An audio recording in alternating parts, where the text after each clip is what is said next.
I jerk awake to the sound of my phone buzzing against the nightstand. 4:47 a.m., my heart thuds in my chest like it's trying to break free. I squint at the screen. Some unknown number. I almost ignore it, but something pushes me to answer. Hello. My voice sounds hollow in the still darkness. A hiss of static. Then a muffled laugh. Breathing. More static. Click. The line goes dead. I toss the phone back onto the nightstand. Linda stirs next to me, her arm sliding off my waist. For a moment, I wonder if she heard it too. But she only lets out a soft groan, then settles deeper into the pillow. My chest feels tight. I try to match my breathing to hers, slow, steady, like everything is fine. Yet a sense of unease claws at me. Morning comes too soon. I throw on a pair of jeans, a flannel shirt, and step outside. The Texas sun is just beginning to warm the air, and I can already smell coffee drifting from the open kitchen window. The quiet hum of traffic from the main road a block away merges with birdsong. I pause, letting the routine anchor me. This is my life. It's supposed to be simple, stable. Inside, Linda leans against the counter with a mug of coffee in hand. She wears a pale blue robe, hair slightly tousled, eyes distant. She looks up and attempts a smile. Early start. She asks softly. Couldn't sleep, I say. She nods, pulling the robe tighter around herself. No mention of the phone call. No mention of why she's up so early, too. Something in her posture seems off. I let it go for now. Maybe she's just tired. I grab a to-go mug, fill it, and kiss her on the cheek before heading to my car. The day at the logistics firm moves by in a blur of emails, spreadsheets, and forced grins at clients who insist on bargain rates. Normally, I handle it in stride, but today I can't focus. My mind keeps drifting back to Linda, that weird phone call, and something intangible, like there's a storm gathering, and I'm too slow to see it. Around lunchtime, I walk outside to get some air and scroll through my phone. My finger hovers over the unknown number in my call log. I consider calling back, but decide it's not worth feeding my paranoia. Then a new text from Linda flashes. We'll be at church tonight. Don't wait up. My brow knits. She's been attending some new church group these past few weeks, run by that traveling spiritual advisor, Gabriel Pierce. She says it's not exactly a normal congregation, more like a small gathering with a modern approach to faith. I told her it sounded fishy, but she insisted it was helping her feel more connected. When I pressed for details, she'd get vague. It's about focusing on personal growth, or it's just good for my soul. Usually, I trust her, but right now, trust feels like a shaky concept. Evening arrives in a swirl of frustration. I try to keep busy, cleaning up my home office, sorting tax documents I've been ignoring. The house is quieter than usual, the emptiness gnawing at me. By the time I notice it's nearly midnight, Linda still isn't home. I text her. Everything okay? No reply. I rummage in the fridge for a beer, pop the cap, and sink into the living room couch. My mind conjures images of her in some candlelit circle, swaying to ethereal music, while Gabe weaves mesmerizing words. Silly. I take a swig, telling myself I'm blowing this out of proportion, but the beer does little to dampen my anxiety. Finally, the lock turns. The door opens, and Linda slips in, her hair a wild tangle, cheeks flushed. She halts when she sees me. You're still up, she says quietly. Yeah, couldn't sleep. She sets her purse down.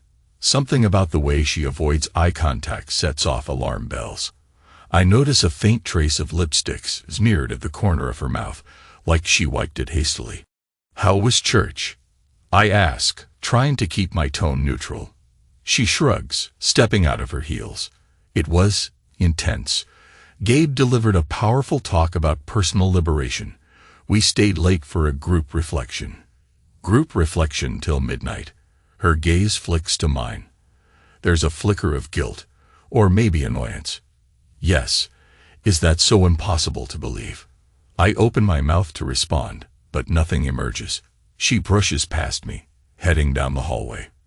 After a few seconds, I hear the bathroom door click shut. A moment later, water runs. The shower. She's washing the night off her skin. Days pass. Linda remains distant, leaving early for work, returning late from these church gatherings. One night, I decide to show up unannounced, see what the fuss is about.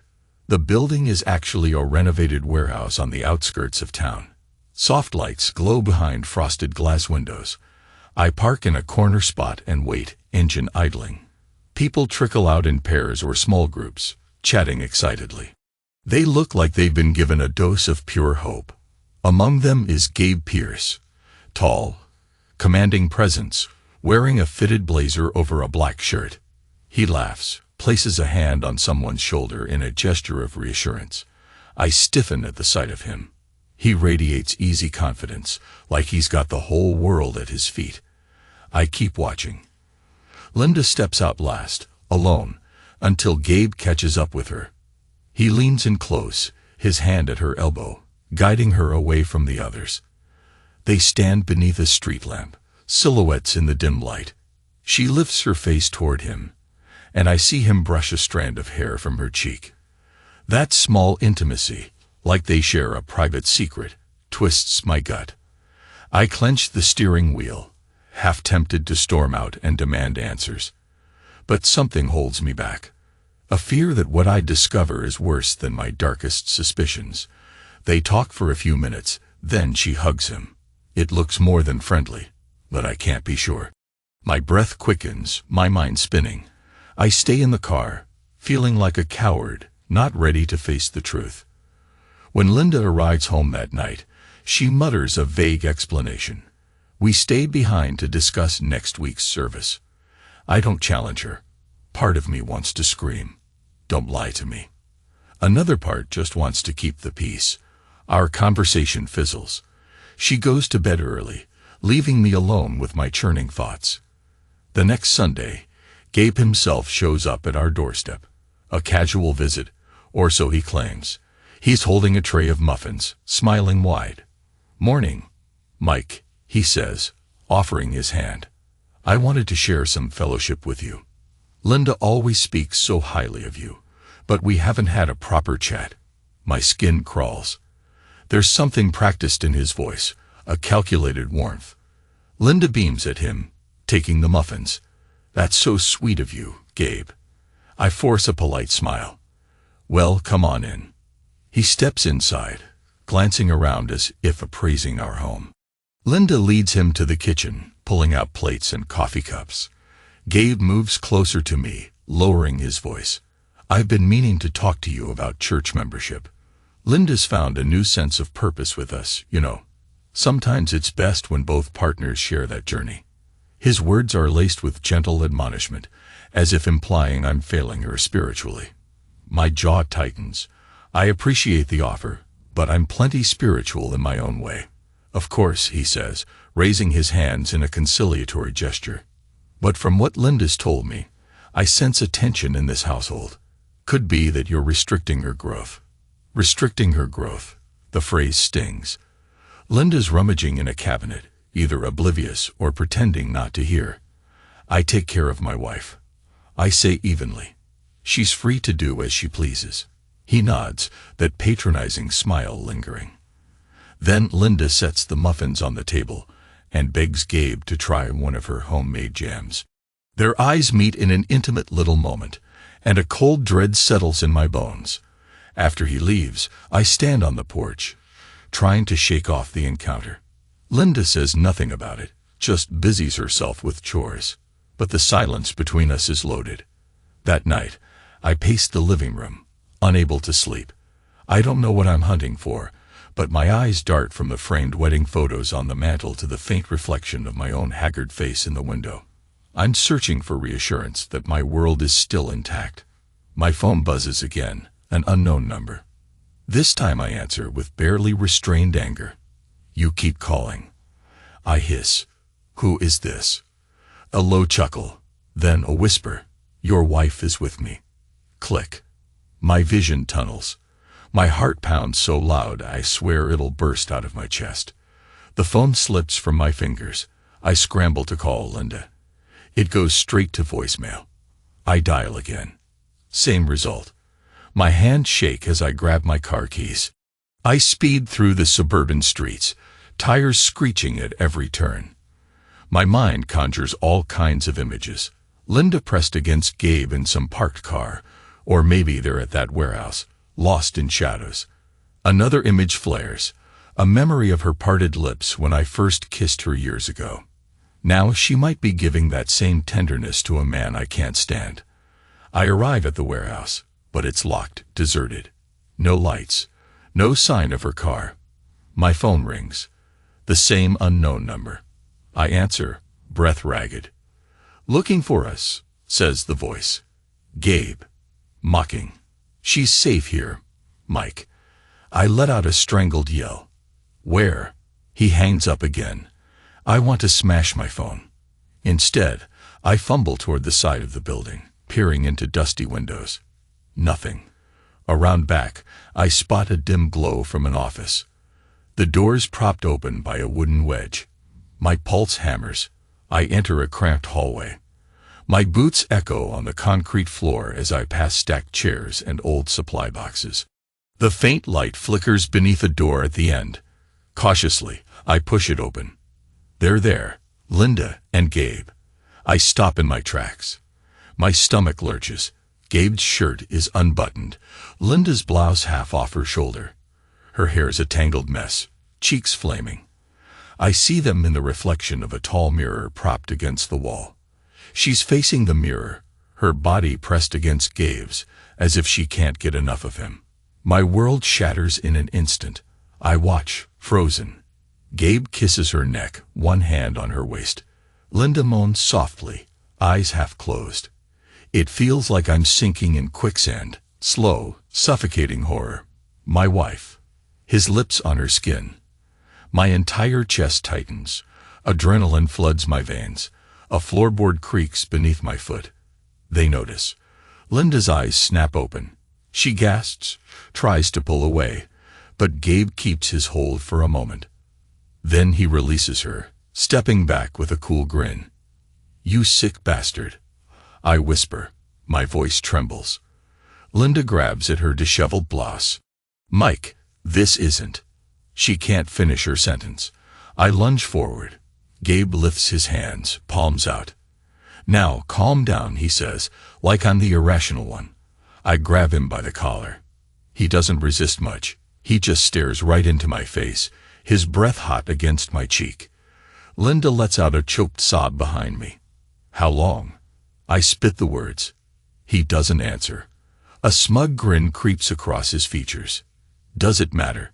He murmurs, voice thick with condescension. My fist connects with his jaw.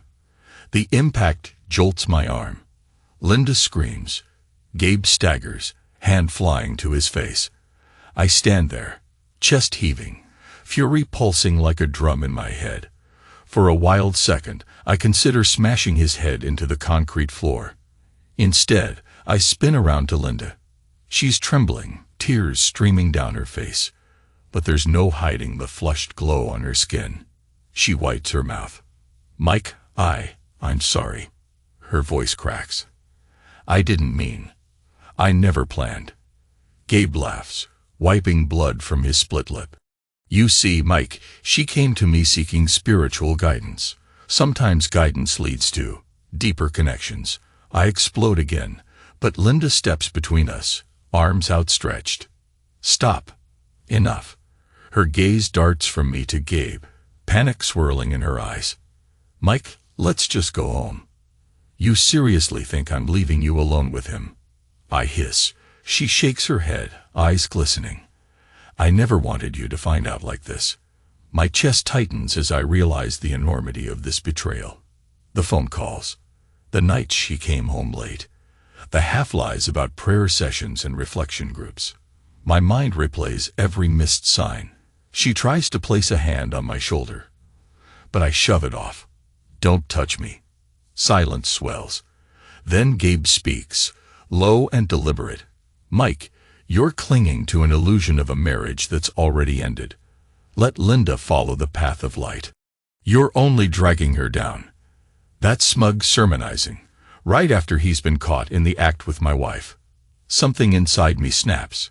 My voice comes out broken.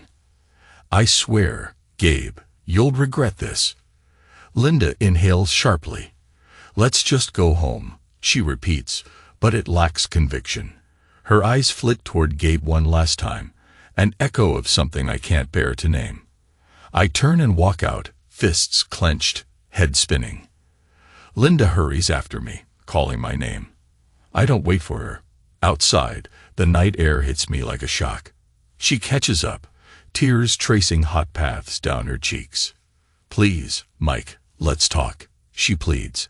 I open the passenger door of my car and glare at her. Get in, I say. She does, quietly. I slam the door behind her, then round to the driver's side. As I gun the engine and tear out of the parking lot, the only thing I hear is my own ragged breathing. That night, the storm that's been building finally crashes over our lives, and I realize there's no going back. I don't sleep. My mind replays the scene. Gabe's hands on her, the flushed look on Linda's face, her trembling arms trying to pull her blouse back up. Every time I close my eyes, the images flare anew. I get up before dawn, rummaging for the whiskey bottle in the cupboard. I down a shot, the burn scorching a path down my throat. Linda lies awake in the bedroom, but neither of us speaks. When I pass by, I see her curled on her side, eyes red from crying. I wonder if she's crying for me or for him. The day drags on with painful slowness. I call in sick to work. No way I can handle negotiations or client calls with my head spinning like this. Linda doesn't go to her press school shift either. We wander around the house, coexisting like strangers in a bombed-out wasteland. By midday, Linda approaches me in the kitchen. We need to talk, she says quietly. My hand trembles around the coffee mug. Go ahead. She keeps her gaze on the floor. What happened with Gabe? It wasn't just a one-time mistake. I grit my teeth. Hearing it stated so bluntly threatens to tear me apart. I wait for her to continue, mouth too dry to speak. She sighs, voice quivering. It started innocently. He offered me private counseling after group sessions. He made me feel heard, important. I got lost in that feeling. And then it escalated. A pulse of raw anger rips through me. So you found with him what you couldn't find with me. Her eyes snap up, tears brimming. That's not fair, Mike. You were always busy, always distant lately. I tried to tell you I needed more, but you didn't try hard enough. I snap. The words taste like bile. Instead, you spread your legs for that smug con artist. She winces as if slapped. Silence chokes the air. Then she looks away, as though she can't bear the sight of me. I set the mug down with a trembling hand. Why are you still here? Her shoulders quake. I don't know. Part of me wants to leave. Another part can't stand what I've done. I hurt you, Mike. I know. And I hate myself for it. She takes a shaky breath. But I also can't deny what I felt with Gabe. It was real. A surge of heartbreak merges with a fury so deep I barely recognize myself. Get out, I say hoarsely, gesturing at the door. Go to him. Isn't that what you want? For a moment, Linda stands frozen. Then she turns and rushes down the hallway. A door slams. Our bedroom door. I lean against the counter, breathing hard, willing myself not to punch a hole in the wall. In the days that follow, Linda stays at the house, but our interactions are clipped and cold. She sometimes texts Gabe, stepping outside to make phone calls. I can see it in her eyes. She's caught between guilt and longing, uncertain where to land. Anger festers inside me like a ticking bomb. Memories of our early years surface. The day we bought this house, how she cried with joy when I carried her over the threshold. Now those same walls feel like a prison, where the ghost of her infidelity haunts every corner. One afternoon, a neighbor, Mrs. Lorry, spots me pacing the yard. She smiles politely. "How's everything?" "Mike, I haven't seen Linda around as much. She's still going to that new church." I force a grimace that passes for a smile. "She's busy." The older woman pats my arm. "Well, if you ever need anything, you let me know." She walks away, oblivious to the poison brewing inside me. In that moment, the humdrum normalcy of suburban life feels absurd. I want to scream. My wife is cheating on me. My life is falling apart. That evening, Linda tries to talk again. "We should see a counselor," she suggests, voice trembling. "Or talk to someone we trust. Like Gabe." I say, voice tripping with sarcasm. Her eyes close in pain. "No, someone else. Anyone else. We need help. Mike, please, if there's any hope." "Is there hope?" I cut in. "Because every time I look at you, I see him." She presses her hands to her face. "I can't fix this alone."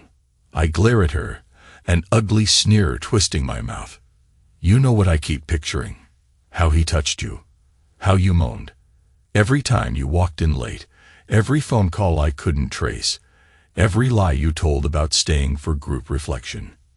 I feel sick. Tears slip through her fingers. I can't change what happened. I step back, my pulse battering my eardrums. Then there's nothing left to say. I storm out. Slamming the front door behind me, I race off in my car, leaving Linda's broken sobs echoing in my head. I drive aimlessly, eventually ending up at a dingy bar off the highway. The neon sign flickers. I stumble inside, find a stool, and drown myself in whiskey until the bartender cuts me off. Hours later, I stagger home, my breath reeking of alcohol. Linda's curled on the couch, eyes swollen from crying. She rushes over to help me, but I push her away, nearly knocking her off balance. "You can't keep doing this," she whispers, tears welling again. I snap. "Don't you dare pity me. I'm not the one who wrecked our marriage." She doesn't respond, just stands there, trembling. I collapse onto the couch, passing out before she can say another word.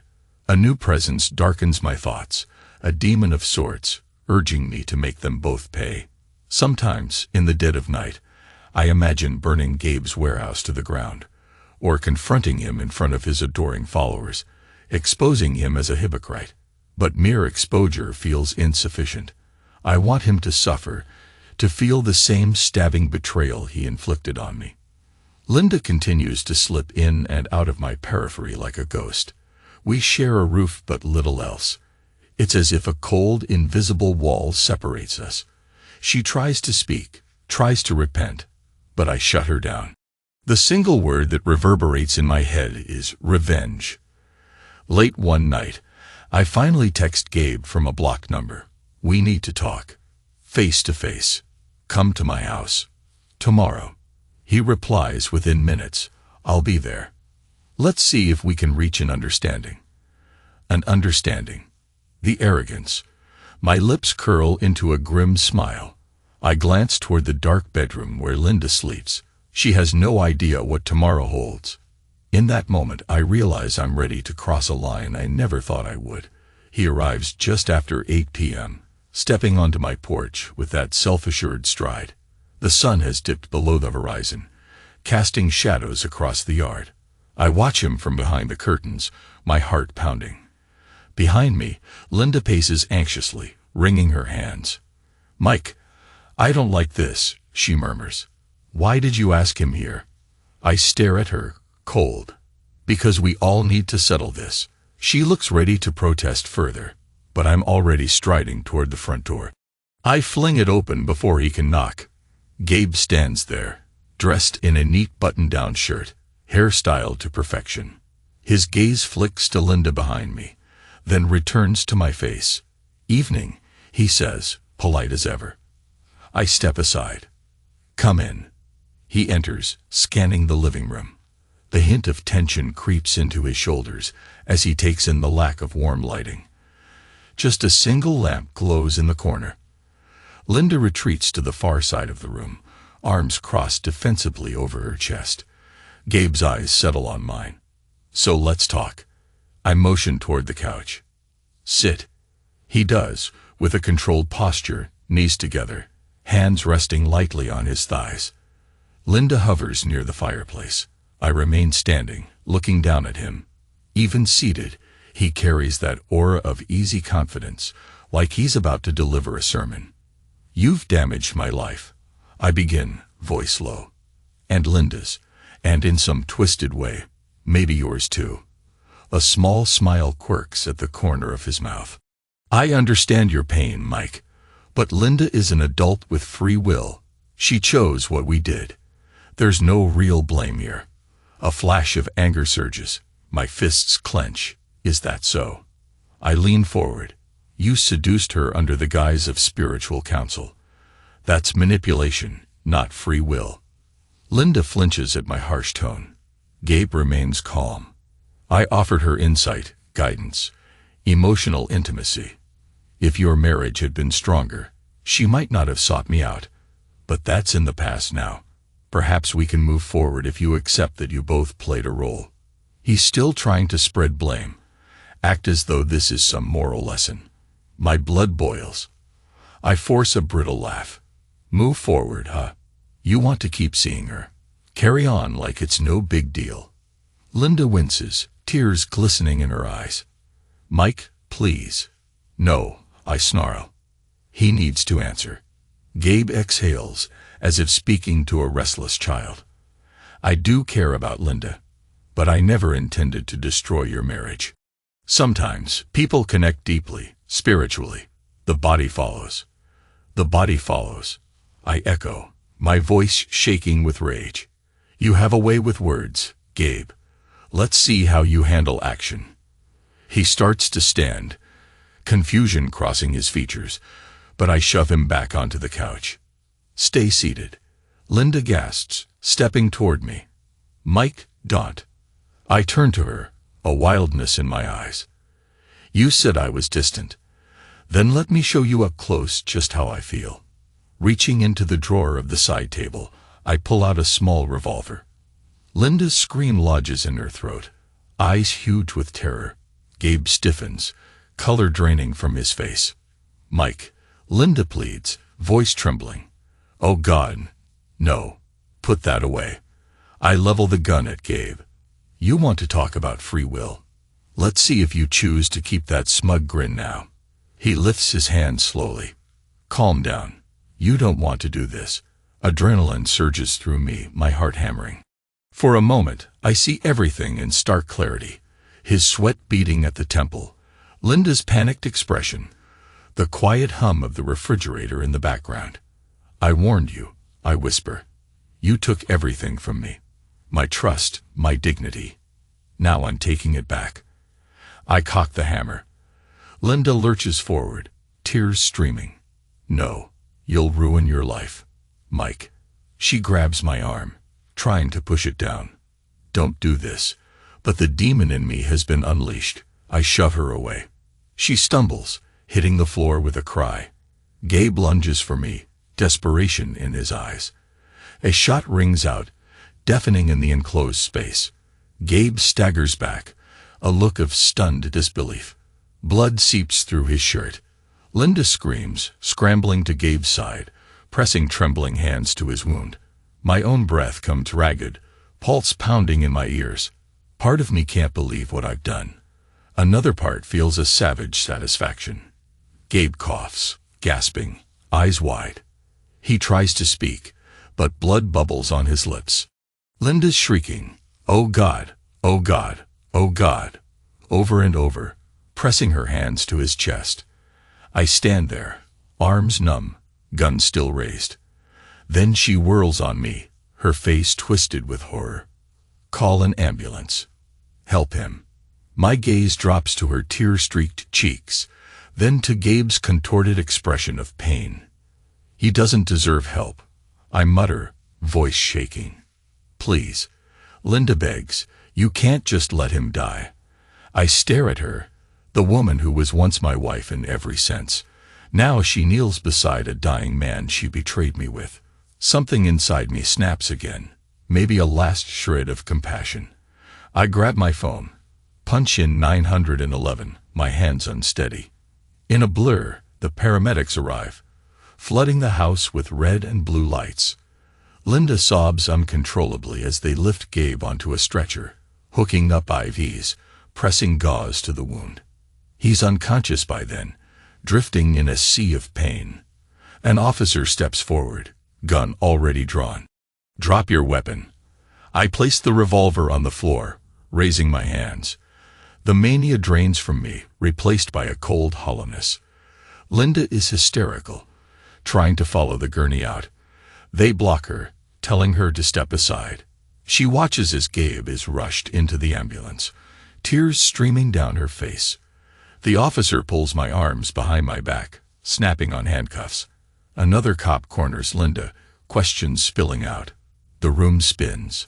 I hear my own shallow breathing, the hum of static in my ears. Somewhere in the chaos, I catch Linda's eye. There's a new horror there, directed at me, overshadowing every moment we've ever shared. I realize that I've not just destroyed Gabe. I've destroyed us all. It's been 3 weeks since the shooting. The legal system ground into motion the moment they took me away in the back of that squad car. I spent a few nights in county jail, numb and silent. Eventually, the judge granted bail, though the charges, assault with a deadly weapon, intent to kill, still loom.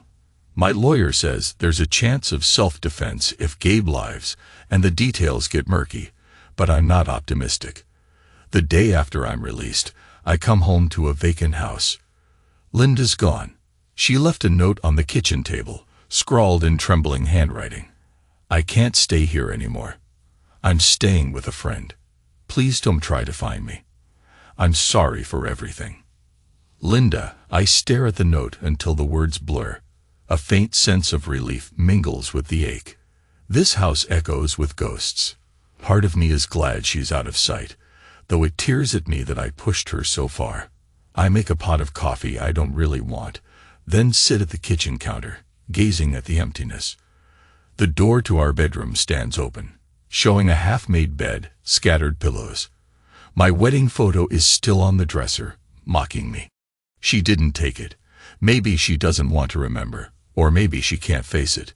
News filters in about Gabe through hush-hush phone calls from Linda's mother, ironically. He survived but remains in critical condition. The bullet tore through his shoulder and lodged near his collarbone. Surgery stabilized him, but the doctors say there's a risk of permanent nerve damage. Some part of me wants him to suffer, but another part can't help feeling the hollow shame. This wasn't how my life was supposed to end up. I never pictured myself as the violent type. One evening, I hear the crunch of tires in my driveway. I open the door to find Linda. She stands there, eyes rimmed red, face pale. She doesn't step inside. We stare at each other for a long moment. "I came to pick up some things," she says quietly, "and to tell you I'm filing for divorce." I exhale a shuddering breath. I knew this was coming, but the finality stings. "Makes sense," I say. "I'm facing jail time anyway." She lowers her gaze. "Gabe's stable. He might make a full recovery, but it's too soon to know." My jaw tenses. "You're still with him." She flinches. "That's not your concern anymore." But no, I'm not with him. I'm just trying to process everything. We stand in silence as she slips past me into the house. My eyes follow her as she heads to the bedroom, emerging minutes later with a small suitcase, some clothes draped over her arm. She pauses by the door, glancing around like she's saying a silent goodbye. "Mike," she begins, voice trembling. "I'm sorry for all of it. For what I did, and for what it turned you into. Maybe we both lost our way. I want to scream that it's her fault, that if she hadn't slept with that snake, none of this would have happened. But the words don't come. Instead, I just nod, feeling 1,000 conflicting emotions jammed in my throat." She waits a beat, as if hoping for some final statement of forgiveness or parting. I stay quiet. Then she turns and leaves, the door closing behind her with a soft click. I linger by the window, watching her load the suitcase into her car. Before driving away, she casts one last glance at the house. Our eyes meet through the glass. She mouths something. Maybe goodbye. Then she's gone. A week later, I meet my lawyer again. The case is shaping up to be ugly. Gabe's pressing charges once he's well enough to speak. The DA is confident they can secure a conviction for attempted murder. My lawyer urges me to consider a plea bargain. Meanwhile, Linda's divorce petition arrives by mail. A stinging legal phrase, irreconcilable differences. If only they knew the half of it. I sign the papers and mail them back, feeling a peculiar numbness. The demon that drove me is quiet now, replaced by regret. This entire saga plays in my head like a broken reel. I see Linda's tears, Gabe's condescending smirk, the muzzle flash. Over and over. I drive to my mom's retirement community. She's all I have left, and the shame in her eyes when she looks at me is unbearable. Still, she tries to be supportive. We sit in the courtyard, where clusters of potted plants line a stone walkway. "Son," she says, her frail hand patting mine, "I can't pretend to understand what you did. You must have been in so much pain." I nod, tears burning my eyes. "I just snapped, Mom." She squeezes my hand. "Anger is a poison. It doesn't fix anything. It only destroys." A lump forms in my throat. I realize how true that is. She doesn't lecture me about faith or morality. She just holds my hand as I wrestle with guilt. In the weeks that follow, everything changes with a relentless inevitability. My house goes on the market. I pack up my belongings, and I move into a small apartment while waiting for the trial date. I sign every document that finalizes the divorce with a heavy heart. I can't keep the suburban dream alive anymore. It's a corpse of a life. Linda messages me once, a brief text. "I hope one day we find peace." I really do. I stare at it for an hour, then delete it without replying. Finally, I sit in my dingy new living room, boxes stacked against the walls. The space is small, claustrophobic, nothing like the airy comfort of the house I once shared with Linda. I think about the gun, how easily I let my anger consume me. I close my eyes, exhaling the shaky breath. In this moment, my life is unrecognizable from the stable routine I treasured. The heartbreak, the betrayal, the violence, it all ended in ashes. My marriage is destroyed, my future uncertain, and my soul weighed down by the knowledge that I let revenge define me. Epilogue of sorts. As I leaf through old photos, Linda and me on our honeymoon, smiling at a beach I can't even remember the name of, my throat tightens. I flick through the images until my gaze lands on one from our first holiday season, the two of us beaming beneath a string of Christmas lights. A younger version of me stands there, eyes full of hope. I wonder if he'd recognize what I've become. Probably not. But I also know there's no going back. All I can do is face the consequences, sign the final papers, and let that demon slip back into the shadows. In the end, I lost it all. My wife, my illusions, my freedom. And maybe that's the only honest conclusion to a betrayal so deep. There's nothing left to cling to except the faint hope of surviving the punishment that's coming, and maybe, just maybe, finding some sliver of redemption down the road. I set the photo aside and stare at the empty wall. Outside, the sun sets behind a gray skyline, painting the horizon in muted oranges and purples. A strange calm washes over me. Tomorrow, I'll wake up, deal with lawyers, face the aftermath head-on. For now, there's only me, the ghost of what was, and the flickering shadows in this hollow apartment. That's my new beginning. A chapter stained with blood and regret. And so, with a trembling sigh, I welcome the darkness.